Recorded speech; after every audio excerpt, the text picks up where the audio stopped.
Hello. A warm welcome, everyone, to the Innovation Arena. My name is Emma Wink. I'm a Sustainable Finance Specialist at the Base Foundation, and I will be moderating this 60-minute session that is bringing together investors and agricooling innovators to showcase their implemented solutions that are in Kenya, Uganda, and Nigeria presently. Please note, as Roberta just mentioned, there is a side session happening on passive cooling that's taking place now. So if you want to join this session, you need to scroll down to links at the bottom of the page and click on the title. Now back to the innovation arena. I just need to share my screen. You can see it. The format is fast-paced. Each innovator is going to have 5 minutes to pitch their solution, followed by a minute Q&A with the investors.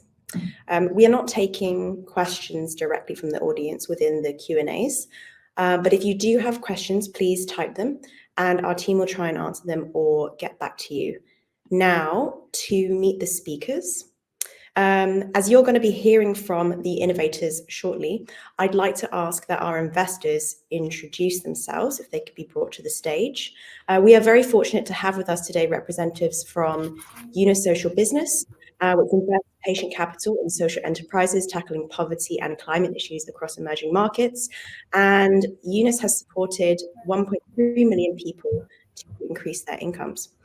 We also are joined by Alea Foundation, which is a philanthropic impact investor empowering early-stage entrepreneurs to build sustainable poverty-reducing businesses. And Alea has had a positive impact on over 50 million people living in absolute poverty. And we are also joined by the Carbon Trust. Carbon Trust is a global climate advisory, partners with governments and businesses to accelerate the transition to a low-carbon economy.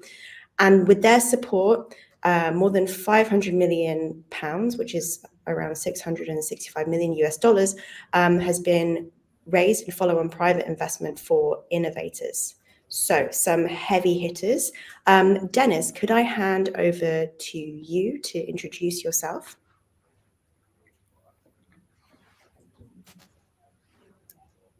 Great. I believe that's me. Thank you, Emma, for the short introduction. My name is Dennis Ngure. I'm the investment manager at Yunus Social Business, East Africa.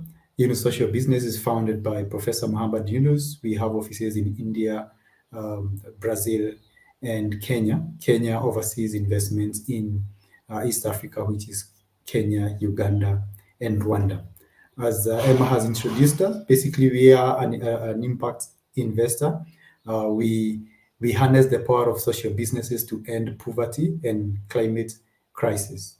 So we only invest in social businesses, which are basically companies that are 100% focused on a social problem. So you're either providing essential products and services, or you're providing higher incomes for the poor. We are invest in early growth companies, early growth stage, meaning that they are not startups, but they are heading towards growth stage. So they're just about transitioning into growth stage. And it means that they would be in operations for more than 3 years and about to break even. And this is purely because we provide debt capital, which requires the business to have cash flows for payment. So our debt is patient capital, and we usually provide it for either capital expenditure or working capital. Our main sectors of focus are agriculture, waste, and wash, and we are very keen on climate theme as an overall thematic theme for the fund. Our ticket sizes will range from $300,000 to $500,000, usually denominated in dollar. But for Kenya, we can provide Kenya shilling depending on nuances. The loans will take between 1 to 4 years, again, depending on what kind of debt that you have provided. Could be renewable, annually renewable, which is 1 year, or it could go up to 4 years. We also provide moratorium in some cases, especially where CapEx is involved, to give business time to implement the funding that we've given them. So we give moratorium on payment of principal of between 1 and 12 months. And we also say that we provide a little bit competitive pricing. So not much, just a little bit competitive pricing, again, depending on the market movements of the interest rates that are prevailing in the market. That would be a short introduction of what we do and our investment criteria. Thank you, Emma, unless there is any question that we need for now. Thank you, Dennis, for explaining a bit more about Eunice, and I'm sure we'll also hear from you in the Q&As. Leanne, please could you introduce yourself? Thank you. Yes, of course. So my name is Liana. I'm a director at the Alea Foundation, and actually quite similar to the stories that Eunice just told, we exist to fight poverty, to fight absolute poverty, and we do so through what we call entrepreneurial means. So very practically, that means that we are looking for entrepreneurs that have set up a social business, which through its business model alleviates the poverty of people around the world. So because, of course, poverty is a global problem, that's reflected in our portfolio. So we are active on the African continent, as well as South and Southeast Asia and Latin America. We have our main office in Zurich, but also to be a bit closer to our portfolio and potential interested companies. We also have an office in South Africa, in Johannesburg, as well as Mexico City. And we are an active investor. So we have patient capital, which means that we tend to stay involved for a longer time to really help the business progress from usually startup early growth to a next phase. And we tend to invest in equity, which also allows us to then post-investment work together closely with the entrepreneurs and really partner with them on their journey towards be it profitability, be it further growth, etc. Our ticket sizes range between 100,000 and 500,000, usually with a sweet spot around, let's say, 300,000 to 400,000. And as I mentioned, we tend to stay involved for quite a long time. So we really avoid pressuring entrepreneurs to have us exit early. We really want to have their best interest in mind. Let me think, what else can I mention? I think what else is still interesting to mention. So of course, as I said, our main focus and mission, the reason why we exist, is fighting poverty. And there's a few categories, so to say, that the companies that fall within our criteria typically fall in. One is agricultural value chains. I think there, right, a lot of these cold storage solutions that we'll encounter today will be relevant, but also climate and livelihoods, last mile retail and distribution, which is really about getting important goods to the last mile. And finally, also employable skill building. So those are our focus areas, as I mentioned, global. And yeah, I hope that's clear. Happy to take any questions if relevant. Thank you, Leanne. That was very clear. Okay, and finally, Jonathan, if you could introduce yourself. Thanks so much, Emma. Lovely to be here. So yeah, my name is Johnny Clues. I am a senior manager at the Carbon Trust. I help to lead our sustainable development and distributed renewable energy practice. I think Emma did a great job kind of summarising what the Carbon Trust does. It's incredibly broad, but within the sustainable development practice and in specific relation to this, we run grant and technical assistance programs that are really helping early stage companies and innovations to access capital and to scale accordingly. We have multiple different programs that we run, many of them underneath the Transforming Energy Access platform, which is the UK government's flagship energy access programme. We also run the Zero Emissions Generator programme, which is looking to displace fossil fuel generators across sub-Saharan Africa and South and Southeast Asia, as well as the PRIO programme, which is the Powering Renewable Energy Opportunities programme, which provides grants and technical assistance to productive use companies. In terms of the organizations that we're looking to support, we kind of broadly categorize them as having sort of 4 core parts to what they do. We want to ensure that they are impact focused, creating livelihoods, creating jobs, creating incomes, equitable in terms of their considerations for gender diversity, equity, and inclusion, as well as being, where possible, considering localization and being locally led organizations. Collaborative, wanting to engage with the sector and help grow the sector more broadly, and then also having clear routes to scale, or understanding what scale looks like for that company. What is their trajectory and pathway? And the support we offer can be through project grants, more commercially aligned grants, or additional to that, we offer a lot of technical assistance support. And the ticket sizes in terms of what's offered range from anywhere from about 50,000 up to generally about 500,000, but they do go bigger depending on the program. We've also just launched a new facility, which is in a pilot stage right now, which is the T Venture facility, which is looking to close that gap between early stage innovators and early stage investors through de-risking of transactions and deals through more targeted and tailored technical assistance, which is based on investor-aligned due diligence approaches, as well as more flexible use of capital, much more aligned to access to working capital, with the hope that we can support many more innovators progress from that early stage, remove that horrible cycle of grant dependency, and start to move them towards commercial resilience and strength moving forwards. It's lovely to be here and look forward to the discussion. Thank you, Jonathan, and exciting about your new facility. Okay, just going to go back to the presentation. So just to be very clear on the format from now on.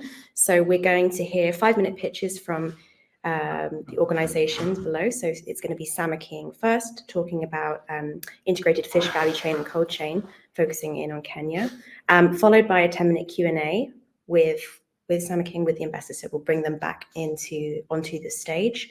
And then we'll do the same for Hyper International, which is focusing on something a bit different, the dairy value chain, looking at solar systems for rural milk chilling. And then we'll save Bunkasa for last, who will be showcasing their solar cold chain solution for vegetables, focusing on scaling up a pilot that has looked at tomatoes.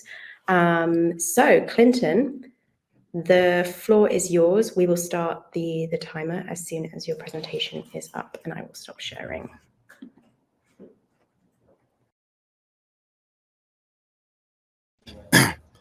Fantastic. Hey everyone, my name is Clinton Obura. I'm the founder and CEO at Samaking. So at Samaking, we have a simple mission. How do we make fish the #1 protein on African plates, and sourcing that fish sustainably from thriving fish farmers and fisherfolk? So a bit about me. As I mentioned, my name is Clinton, born and bred in Kenya. I went to school in Kenya, but was born in a small town called Mbita. I'm next to Lake Victoria. So from a really young age, I saw a lot of fish. And fish for us in my community was not just a means of sustenance, it was a way of life. It was deeply ingrained in our culture. So if we take a macro view and just think about what's happening across Kenya and the continent, what we believe is that Africa's most affordable protein is missing from Kenyan plates and African plates. In Kenya today, your average Kenyan is eating about 4.7 kgs of fish in a year. The average in Africa is 10. The average in the world is 20. And this is mainly because our lakes and our seas are being overfished, whereas fish farming, which is aquaculture, is still capex and opex heavy for local communities. What's also really interesting to see is that there's a massive supply-demand gap. So essentially, there's a lot more demand than there is supply currently in the market. Then when we look across the whole value chain, we see a couple of structural bottlenecks that lead to fish farmers not growing, with the major challenges basically sitting between production to market. The first problem is low quality inputs and poor management, which leads to lower yields for farmers. The second one is limited cold chain enabled supply chains, which leads to high spoilage, about up to 40-60% due to post-harvest losses. The third one is unreliable market linkages, which means farmers can't sell consistently. And the last one is poor distribution. So urban and peri-urban consumers still lack access to fish, and when it is available, it's not available at the right price. So what do we do at Summer King? We really focus on doing two things really well: increasing farmer productivity and creating market access and distribution. On the increasing farmer productivity end, we're looking at three main things: quality inputs, access to quality inputs, input financing and insurance partnerships, training and extension partnerships. On the market access and distribution side, we're also looking at cold chain enabled aggregation, where we have a cold chain enabled supply chain to aggregate fish from these farmers. And then we do sales and distribution primarily through two key channels. So the first one is B2B, essentially selling to other businesses. So you can restaurant, a school, a food processor. And then the second one, which has been really fascinating for us, is informal fish traders, also called mama samakis. So mama samaki in Swahili loosely translates to fish lady. So these are informal fish traders who sell fish, a lot of fish in Kenya. And maybe just a bit about this mama samaki phenomenon, which it's been a very interesting insight for us. These mama samakis, they sell 84% of all the fish sold in urban and peri-urban Kenya. What's been really interesting for us is that when we started our business, we thought that most of our buyers would be more formal buyers, so your supermarkets and your restaurants, but we've really been surprised by this informal supply chain of informal market women and these mama samakis.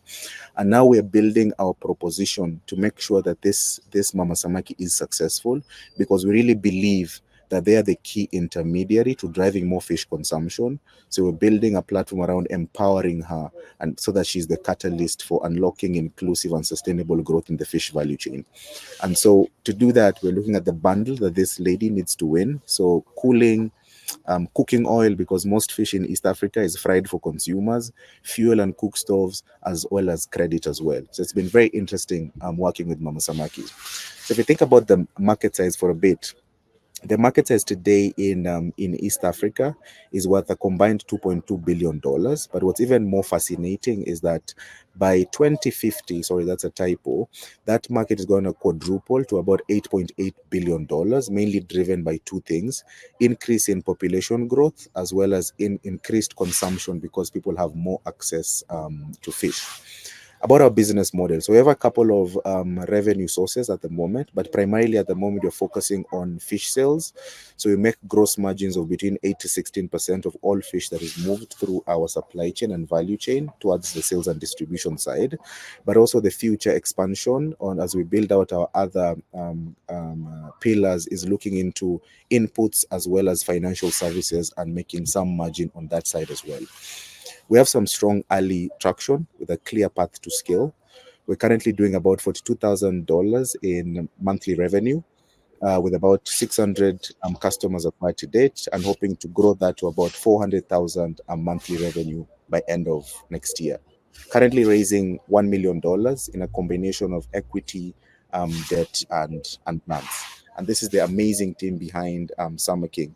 Thank you so much, and join us on this journey to make fish the #1 protein on African plates and increase incomes for fish farmers and fisherfolk. Thank you very much. Thank you very much, Clinton. If we could bring the investors onto the stage for the Q&A. So we just heard from Clinton, Summer King is building an integrated fish value chain. With the cold chain, they're securing reliable offtake and basically creating a franchisable retail network to improve the market quality and market access for fish farmers. And in terms of the investment, we could go back to the slide, but just to repeat, Summer King is looking for 700,000 in equity and 300,000 in working capital to establish their aggregation platform and to build out their work with the mama samakis, the informal fish traders, and to develop the B2B channels that were mentioned. I think I would like to go to Leanne first. If you have feedback on the pitch and whether you have any questions regarding the economics, or Yeah, absolutely. So Clinton, thank you so much for presenting Summer King. It's super interesting to hear what you do. I think let's start with maybe a bit of feedback. So I think the problem statement is super clear and very recognizable. So it's quite nice to then immediately see what the mission is of the company and what you work towards. What I would recommend, but that's also now, of course, a little bit tricky because 5 minutes is a short time. But now having heard this pitch, to me, it's very clear why you exist. It's clear to me sort of how your revenue comes about, and it's clear to me what you're looking for and who the very interesting people are that, of course, are part of this team. So these are key elements of your pitch that are clear to me. The question that is still a bit open for me and that I would recommend to focus on a little bit more if you have more time in the next pitch is, how sort of operationally do you then engage in this integrated value chain? So you mentioned, right, access to inputs is very important, market linkage is very important, this cold storage element is very important, but I don't know yet what exactly within these elements Samaking does and doesn't do. So for me, that's sort of both my feedback and my question to kick off this Q&A, to get a little bit of a better grasp of which operations fall basically under your responsibility. Thank you so much for that question, Leanne. So it's really been interesting how our proposition has evolved over time. I think when we started off, we were just focusing really on the market access side. So the market access is where we are heavily involved, right? Especially on the aggregation on the produce using the cold chain enabled aggregation, as well as then the sales and the distribution. But I think one of the things that you find out really quickly building a venture in Africa is that there's so many adjacent problems that even if you don't solve them, you need to be cognizant of them, find ways of helping your stakeholders to solve for them, right? So if you look through the side on the improving farmer productivity, you'll hear me mention a lot of partnerships, right? It's like input financing partnerships, training and extension partnerships. I think what the word we use internally is, we call it vertical coordination, not vertical integration. So being aware of all the factors that are at play and making them available to your stakeholder, in this case the farmer, on the improving farmer productivity side, but does not necessarily mean you have to do everything for yourself. So in the improving productivity side, we're really just coordinating people. Where we are heavily involved is really on the aggregation side. But every day is a learning opportunity, Leanne. We might talk in 6 months and it has changed again. Yeah. Okay, I see. So then in the aggregating side, right, you work together with these fisheries and fisher folk to then buy their fish and sell them on for a fair price towards this market linkage. Can you explain a little bit more how this aggregation piece then works? Do you have like certain hubs and spokes, or how do you coordinate all of this? This is really interesting because we just got the PRIO grant. So Jonathan knows all about this, or has my proposal in one form or another. But essentially, yes, we basically use a hub and spoke model where we have aggregation centers, actually through PRIO support. Really interesting. We're setting up our first 2 aggregation centers that we are investing in.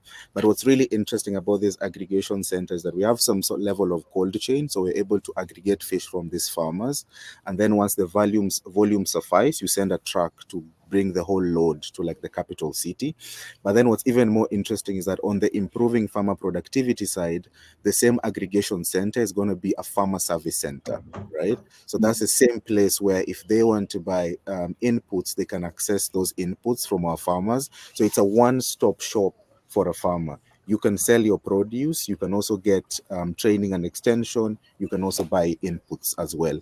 We call it a phygital model, so combining both physical and the digital. Yeah. Amazing. Maybe one more question from my side, and then also happily let other people ask questions.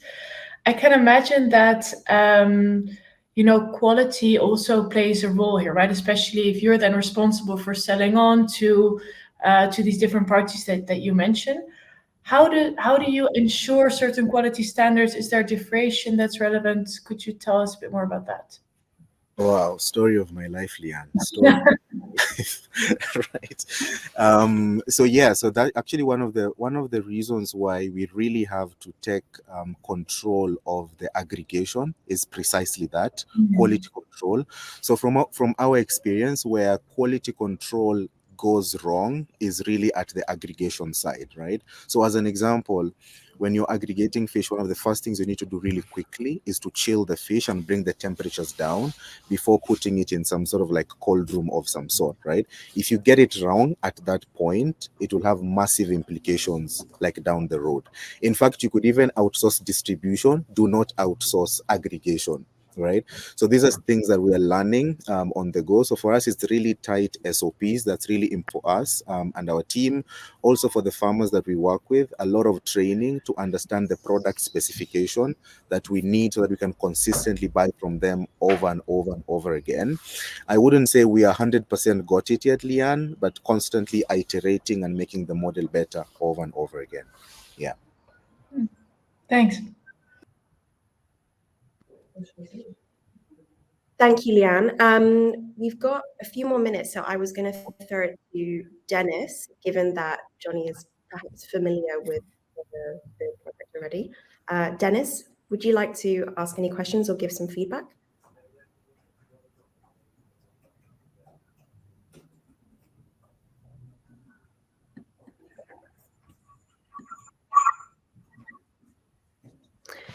Dennis, we can't hear you or see you at presently. If not, I'm gonna, okay. We might just be having a technical issue. We'll just see if he's able to unmute.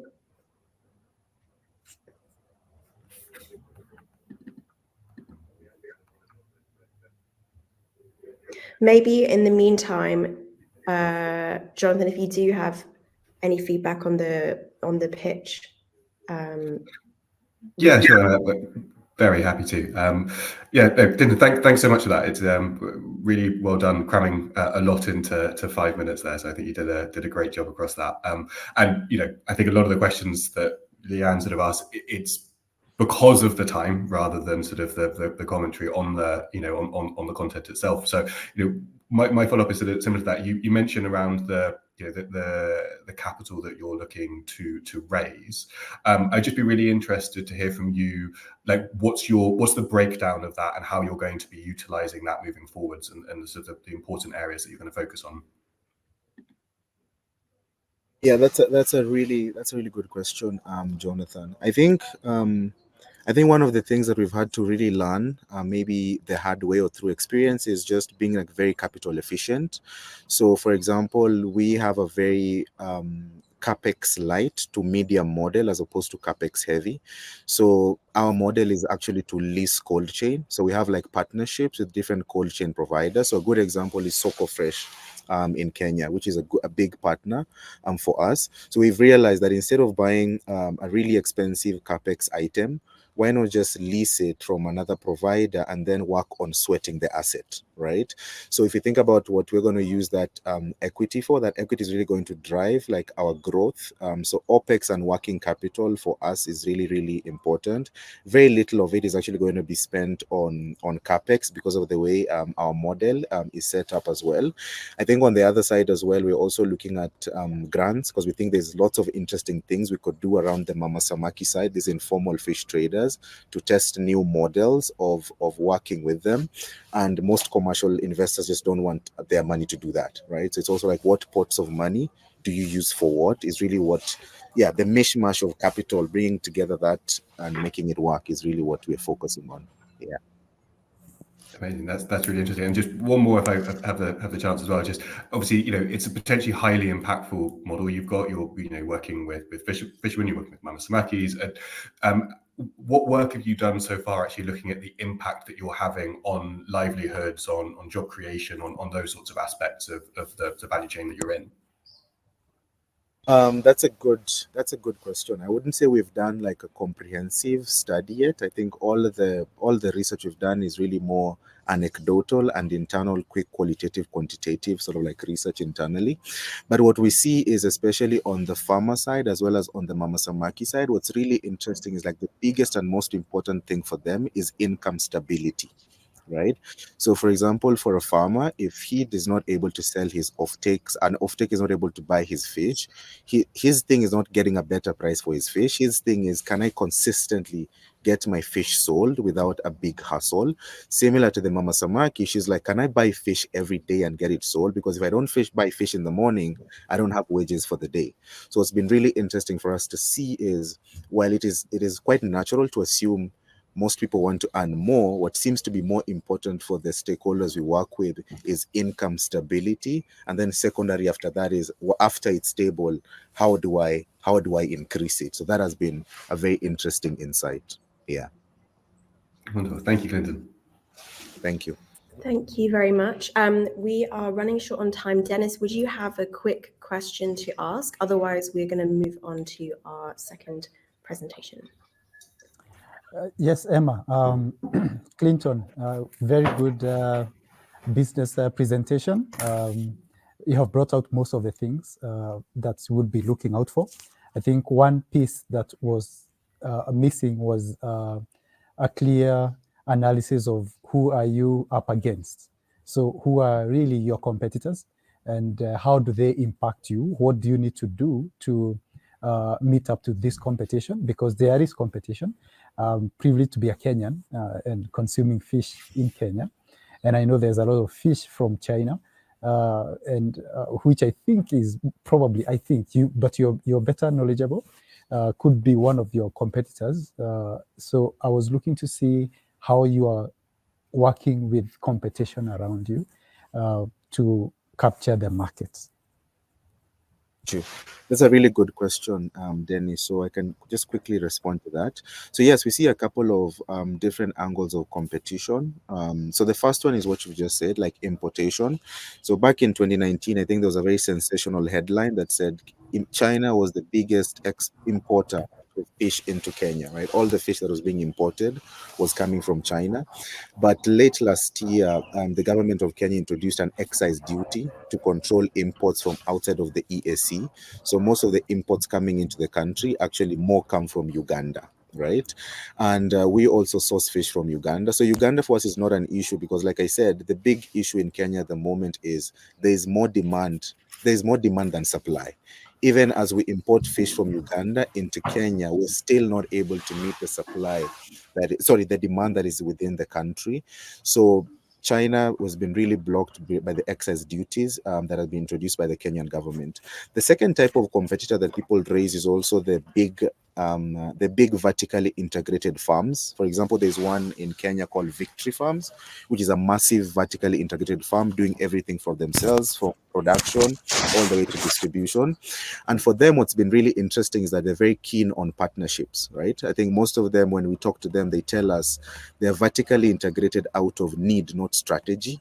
They had to vertically integrate because they could not find people of their scale and size who could help them distribute their product to all the different parts of the country where they distribute their fish.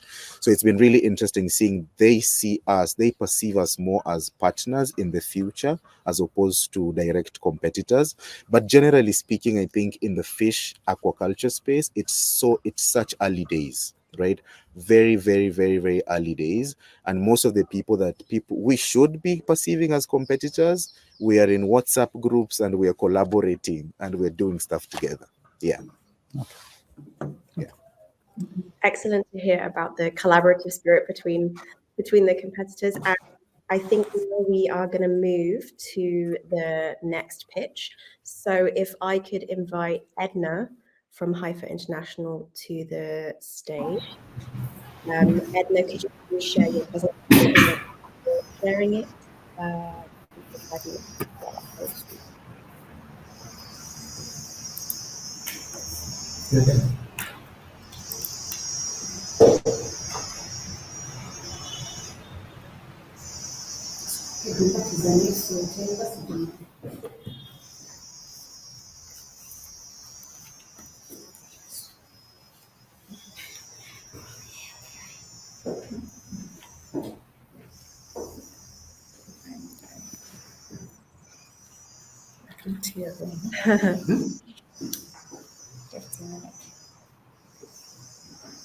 Just to let you know, Edna, we can hear We can hear something, but we can't hear you speaking yet. We can see your presentation as well. Let me just speak without them. Yes, okay.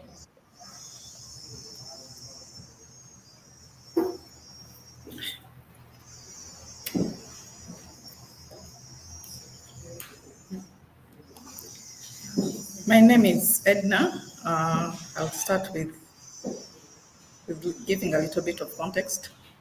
The average rate of electricity in Africa is 43%, which is half the global access rate. And this, of course, impacts on incomes. For example, Uganda experiences high losses even before the food prices reach the market. I can't move between my presentation. Hello, Emma? Hi, Edna. I can share your presentation for you. I can't move. Yeah, it's your screen, so I don't know why that would be the case. Okay, let me try it. Hang on a second. Can you see it now? Emma, can you see the screen? Yeah, I can see your screen, yes. Okay. Now you're sharing your window, but we can share it for you if it would be easier. Okay.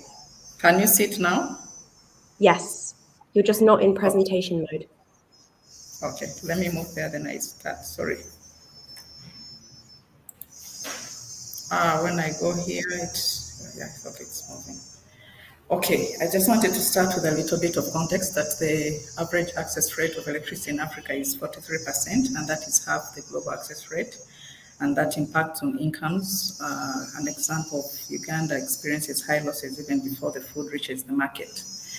I work for Haifa International, and our niche is in organizing farmers to form cooperatives, but we also support them to bulk their produce and link them to markets. We've supported over 125 produce organizations across the areas where we work. These consist of 244 milk collection centers. Out of those, 197 are located off-grid, and so they predominantly depend on diesel as the main source of fuel. This has impacted on the operational cost. 40% of the operation cost is spent on energy, that is the purchase of diesel, repair and maintenance of gensets. They also lose about 5 to 10% of their revenue due to power outages because the milk is of poor quality due to the unreliable power, and it's sold for half the price on the market. We also have reports that the processors' utilization capacity has stagnated between 40 and 60%, and that, of course, leads to high processing costs per litre of milk. So what has been Haifa's solution? We've brought on board a case of productive use of solar energy by bringing together actors. Those are the solar technology providers, the financials, impact investors. We brought together processors and their cooperatives together to demonstrate at scale the impact of productive use of solar energy. And our focus is on solar-powered rural milk chilling solutions at the dairy cooperative level. We designed and modeled a lease-to-own financing model where 30% is grant, and that goes mainly to training, operation and maintenance, but also conducting feasibility studies, both technical and financial, to ensure that we design optimal solutions for our cooperatives. The other percentage, which is 70%, is for the CAPEX, and it's majorly commercial financing at an affordable interest rate of between 9 to 12% and a tenure of 7 to 10 years.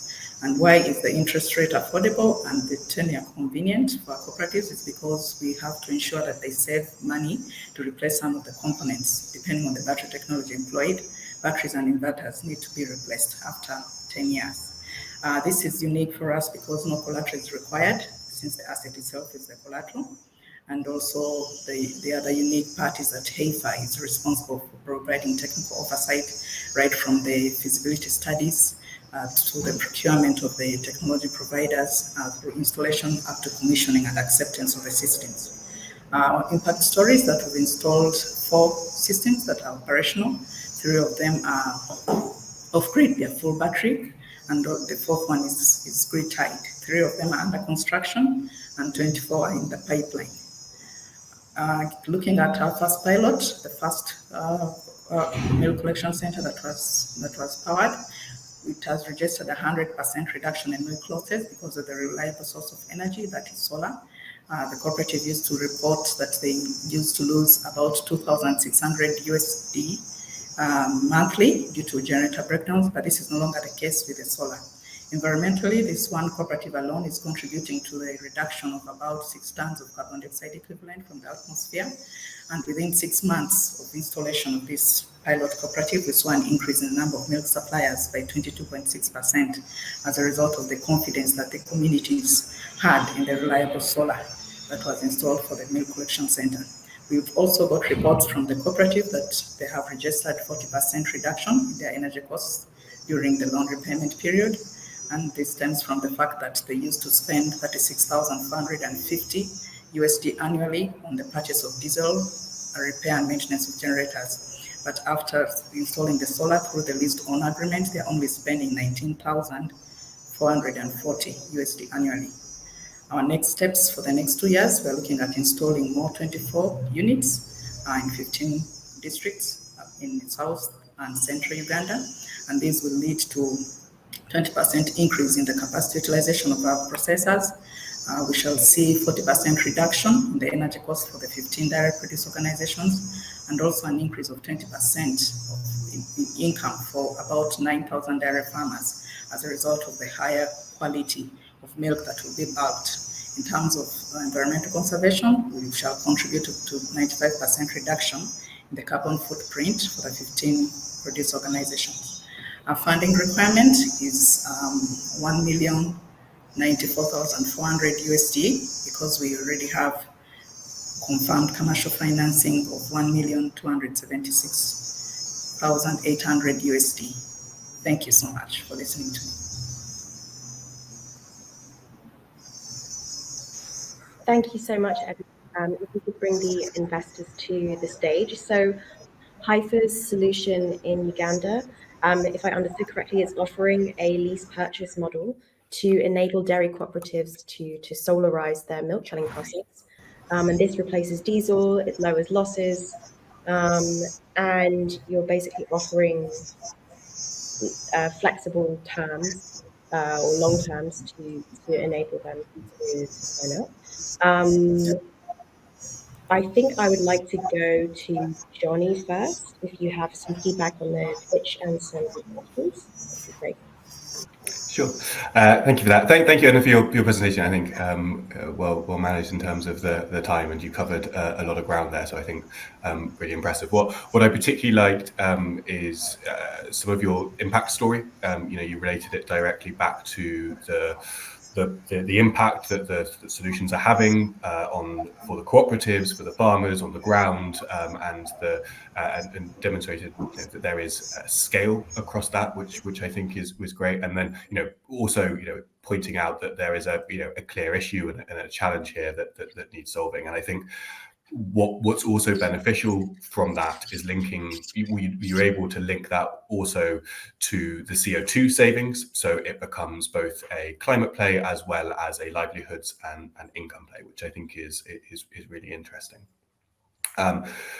So again, as I mentioned, time is always a challenge with these things, and so cramming in as much as you can into 5 minutes is difficult. But I guess what I think it would be a useful point, for further presentations is, whilst the operational model is clear, I think so much of this relies on the financials for a specific site. So when you look at your sort of pilot installations, I think it's really important to understand what the repayment rates of the cooperative was. Are they able to meet that amount? What's the total payback time and the return on investment for an individual site? And really boiling this down into your unit economics for an individual location. And then particularly, where you said that you've done 4, you've got 3 more, and then you're looking to do an additional 24. What's the savings that you're able to get? What would hopefully be the case is your pilots are the most expensive. You have the most work to do, the most learning to get. How are you driving costs down for the future, the installations? And improving and increasing that return on investment for those. And so I guess, again, that sort of leads on to my first question. I would just be interested to know if you had any insights you could give us into the financials for the specific sites, the unit economics, the return on investment, and anything around that would be great.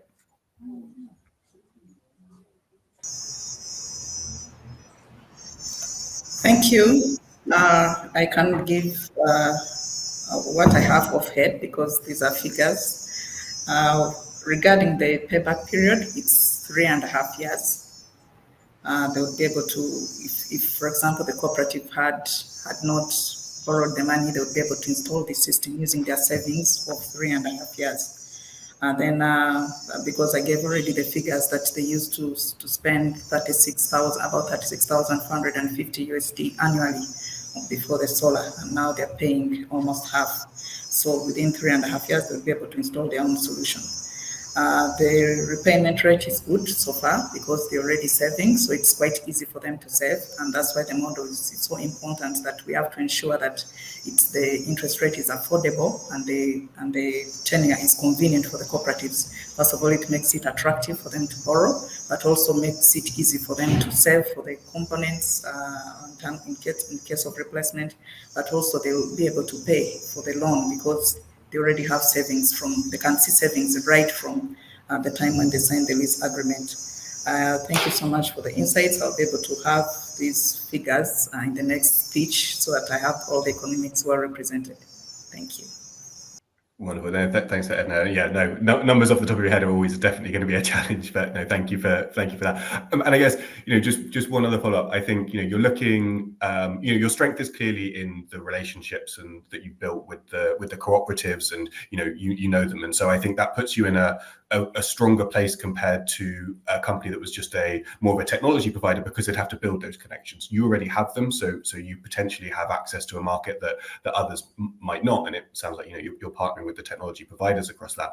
I was just interested to know, do you have any insights into how large the potential market is? How much could you scale and grow the business, and is it scalable outside Uganda into other countries as well? Yes, the potential is really enormous. What has been tying us down has been the commercial financing bit, and we had to walk a journey with one of the local financial institutions here, that is Stanbic Bank, which has finally accepted and adopted our lease-to-own model. They have designed the financial product, so that had slowed us down in terms of moving very fast. So now that the model is adopted, and we are looking at interesting other financials as well to come on board. So we are looking at solarizing almost all the produce organizations in Uganda. That is both the formally registered, which we call cooperatives, and also the ones that are not formally registered. So first, we're looking at the ones that are HIFA supported, because also there are issues of governance, leadership, ensuring that those structures are well set to enable the cooperatives to be bankable. So first, we're looking at HIFA supported cooperatives, and then after then we shall open it up to any other cooperatives on board. But for now, the product is developed with Stanbic Bank at the moment, and any other cooperative is free to go and borrow money for solar installation, which is a very, very big achievement on our side. Thanks, Edna. Thank you, Edna. And we're running a little bit behind schedule. So I think we are, sorry, Dennis and Leanne, we're going to move on to the final pitch, but we will try and do some feedback after the session. So Mohammed, if you are able to share your screen. Hi, Mohammed. We cannot hear you.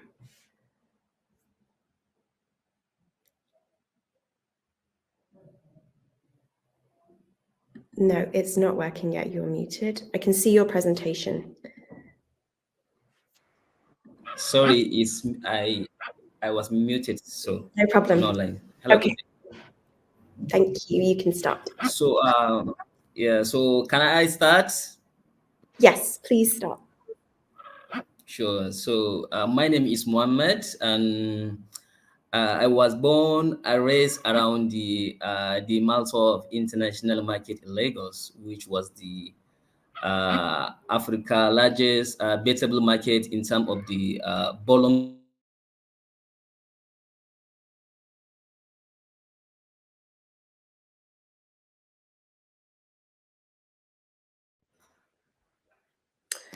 I think Mohammed's connection is falling in and out.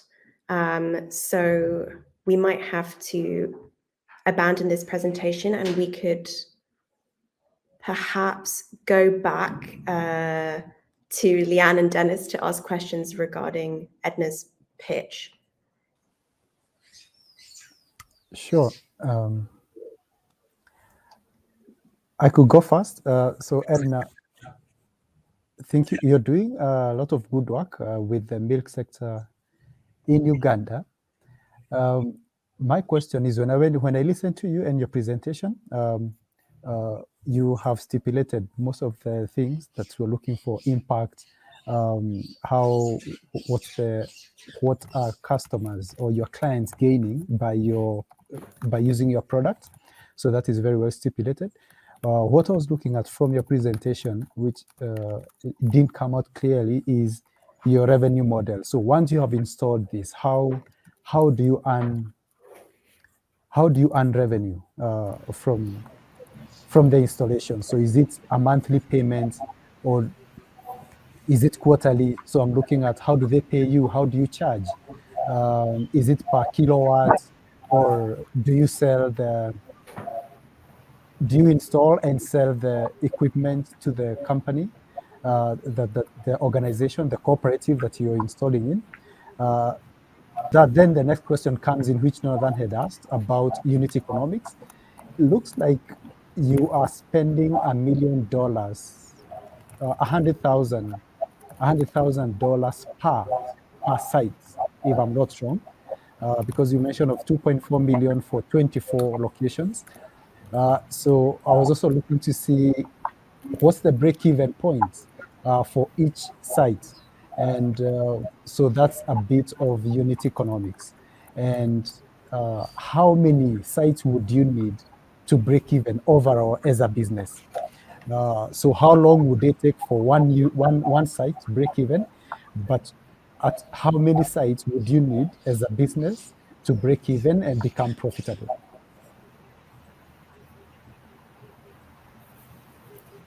Thank you, Eunice. Regarding the revenue,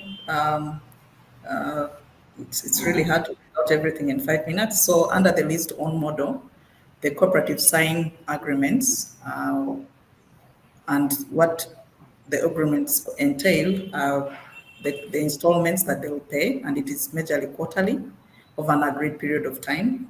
Our time is 10 years. So they pay quarterly until the end of 10 years. So within the 10 years is the break-even period. By that time, the commercial financier has recouped their resources and they are able then to transfer ownership of the solar system to the cooperative. So that's the arrangement. Then the other one is on the dollars, $100,000 per site. Yes, it is $100 per site depending on the size of the solar system. So some of the cooperatives, based on the milk chilling capacity, have smaller systems, and they have cheaper solutions. But the pilot systems were really of a bigger capacity because the cooperatives were chilling over 800 liters of milk per day. And so that's why that's what we are using as an average for us to be able to determine the next pipeline of the next requirement in terms of resources for the next pipeline. So we are looking at bigger cooperatives with over 8,000 liters of milk to chill per day. Thank you, Edna. And how many, for you to break even as a company, what is the minimum sites do you need to install? Heifer is a non-profit, so we've not really been looking at that, though we work with the investors and financial institutions. So what I'm trying to explain is how the modeling that has been done by those investors. So what we are seeing, Stanbic has come in with a model of only 5 years and 9 months. So by that time, that means by that time they'll be able to recoup the investment. Then we had the first impact investor having a period of 10 years. By that time, they were able to recoup the investment and transfer ownership of the system. Okay. I think I understand it now. Thank you. Thank you, Edna. Thank you, Dennis. Leanne, would you have a quick question? Yeah, I have one final question. So I think, was Jonathan already alluded to what makes, I think, sort of HIFA quite special is that you're very closely interacting with these different cooperatives, different communities. I can very much imagine that there's some sort of behavioral change necessary, right, to move to this new solar-powered way of storage, etc. How do you do this? How do you work together to make sure that that they are sort of well equipped and have the right knowledge to adopt this behavior change? Okay. Thank you very much. Yeah, it has not been really quite an easy job. Yeah, so we have supported these cooperatives, but also we have to educate them first on the benefits of solar for milk chilling. So that takes a little bit of process. We educate them on as HEFA, but also we invite the other stakeholders, the other actors whom we are bringing together. So some sessions are business forums where we've invited the financials to come on board to also explain. We also have the technology providers explaining the technical requirements. Then also once they get those requirements, then it is HEFA's role to continue interpreting and ensuring that they really fulfill these requirements.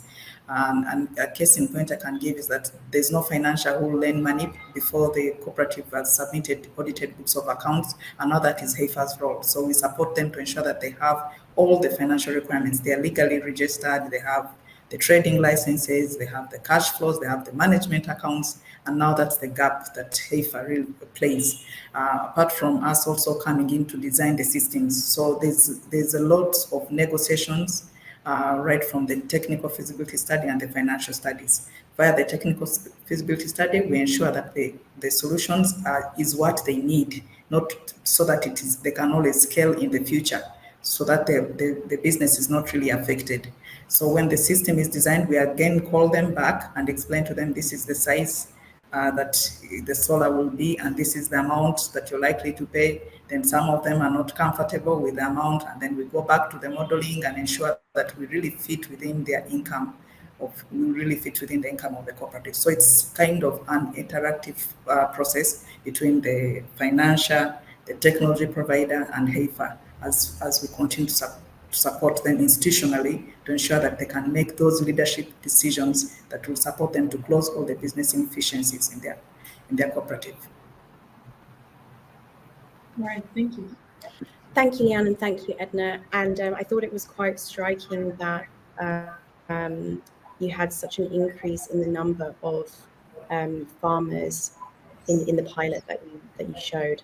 In just 5 months, it was more than 50 farmers who built trust in the solar system. And if I understood correctly, you have 4 sites, 3 under construction, 1 running, but you also have a total of 13 interested cooperatives. So you're kind of more than halfway to your 24 sites. Not really, Emma. We have 4 operational, 3 under installation, almost completed. Actually, Yeah. we shall be able to conduct the acceptance test within 1 month. Then we have 24 waiting. So we've done a lot of education and awareness. Yeah, so we have 24 waiting. Okay. And that's the commercial financing that is Yes, so your funding request. So what we require, yes, so what we require is the grant bit, the 30% that I talked about. Yes. That goes to conducting technical feasibility studies, ensuring that we have optimal solutions, well designed, and ensuring that we have the technical component that is training the technicians, and a bit of operational maintenance provided for under the grant subsidy, apart from the CAPEX, which already we have confirmed commitment from the local financial. Great, thank you for clarifying that. We are coming to the close of the session. Unfortunately, Bunkasa Agritech and Mohammed had to drop out due to connectivity issues, but we would like to thank all of our panelists today, to all our investors, and to Edna and Clinton and all of you watching. We hope that it's allowed you in the audience to understand what the innovators are doing on the ground currently, and to understand what the information is that the investors are looking for when we're looking at agri-cooling solutions. And just a few things to mention. So if you are part of an organization that's looking to start your agri-cooling journey, or if you're already on it, we would like to invite you to explore your virtual cold chain assistant onboarding kit. This brings together Excel tools, videos, and other resources. It's in an online course format, and it's created by leading experts in post-harvest management, cooling as a service, and digitalization for cold rooms. There are also plenty of other resources for capacity building, awareness, including videos, comics, and interactive tools. And these are all aimed at showing farmers the health and economic benefits of cooling in a fun and accessible way. We would also encourage you to stay connected to us and what we're doing. You can subscribe to the base newsletter for your virtual cold chain assistant updates, and as well the SET Alliance for as a service updates. This is our alliance dedicated to solutions implementing service-based business models. And as always, you can reach out to us at info@yourvirtualcoldchainassistant. Up next, we're going to be screening a short 5-minute animation, and this is based on a comic strip that was developed to help farmers understand the benefits of cooling and how they can access cold rooms through cooling as a service. So please do stick around and see how creative audiovisual storytelling is helping us to reach farmers, build awareness, and to foster a sense of familiarity and ownership around cold rooms. It's also a perfect segue into the next session that will be starting at 3:45, so just under 10 minutes. This is session 9 on cold rooms and communities. Thank you, everybody.